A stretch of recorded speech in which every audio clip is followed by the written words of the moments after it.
We are pleased to be joined by Austin Goolsbee, the Chicago Federal Reserve President. Austin, thanks for joining us this morning. Yeah, Steve, great to see you again. Okay, so the last time we talked, you said, tell you the weather, you'll tell me the jacket. And that's part of your way of saying that you don't comment on the weather, you just have to react to what's out there. Okay, so we had the Fed meeting this week, and we learned that inflation is hotter and growth is cooler. So now tell me what jacket to wear. We're still waiting to go outside. You know, when you got a lot of uncertainty, I do think you need to wait to see some of these things get cleared up.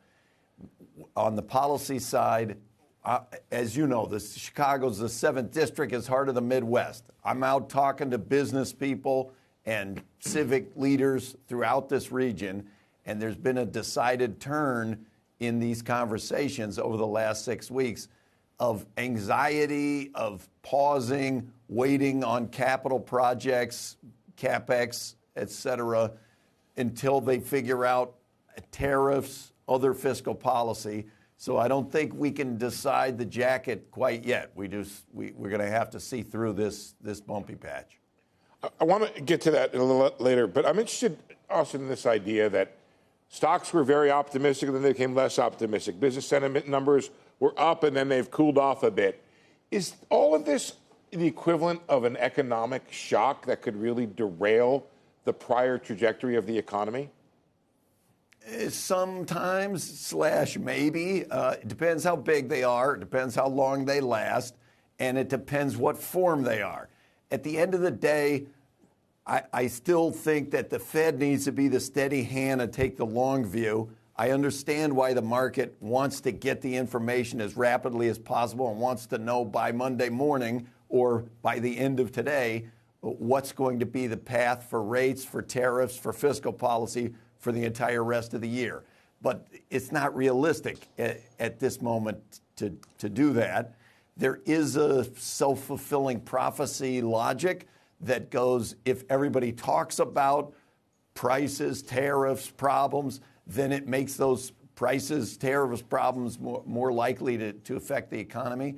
But the markets go up, the markets go down. They got a lot of short-run volatility. If you take the longer view, I still think that there's a lot of strength in the hard numbers on the economy. If a Martian came down by parachute and just looked at the unemployment rate and looked at the path of inflation over the last 2 years, if they knew what the dual mandate was, they'd be saying that's progress on the dual mandate. The vacuum in space. You can't have a parachute in space. That's what you're arguing with, not the Martians. I don't know, but you can't have arguing with the idea of Martians coming down. I can't get over that. You'd be like, oh, I'm not doing anything. I'm just. Austin, let me just do one more question here. Just to tell you, we were hoping for an answer to the path of monetary policy by the end of this interview, not the end of the day. But okay. That said, there's a couple different views on the impact of how tariffs work through the economy.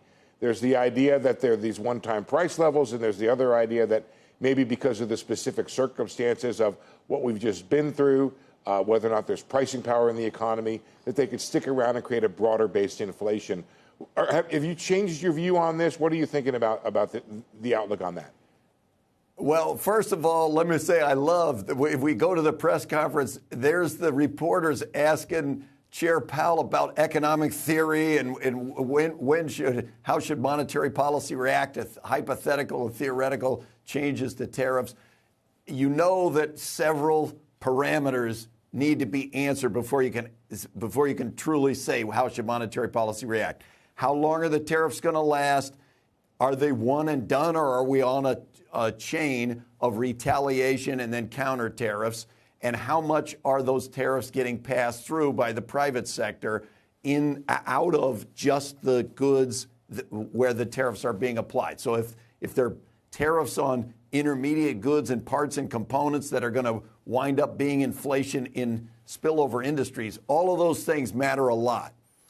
At the end of the day, remember, imports are only 11% of GDP. So one-time tariffs that are not followed by retaliation and that do not spread out of what they're initially applied to they're more likely to be transitory and on inflation, and the monetary policy would look through it. Now, you should always be careful whenever you're saying something is theoretically going to be transitory. We learned through the pandemic. So the bigger they are and the more like supply shocks they are, the harder it is to say that we should look through them. Well, what is transitory then, Austin? I mean, if we see a flow through to PPI or CPI or whatever inflation metric you want to point to, how many months is transitory? How many data points is transitory? What does that mean? Well, as Steve is the one who coined the difference between transitory and transitory, and so that's why I don't like using that word when they got in the press conference arguing about theory. And it was revived from that period when the Fed lost a lot of credibility. Yes. So people want to know, what does it mean this time around?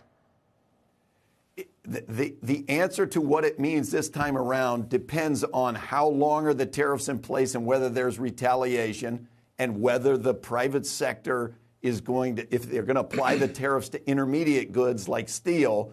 There are a lot of steel users. And when I'm out talking, I talked 3 weeks ago to executives at a major auto industry firm. They said tariffs at 25% would be 100% of their capital budget for the year. So there's a lot of hesitancy to engage in capital expenditure while you're still waiting to figure that out.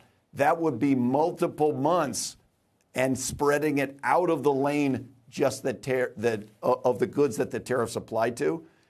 If it started freaking out consumers or businesses, those would be channels by which the tariffs would have an impact that lasted longer and got out of just the 11% of GDP part of their lane.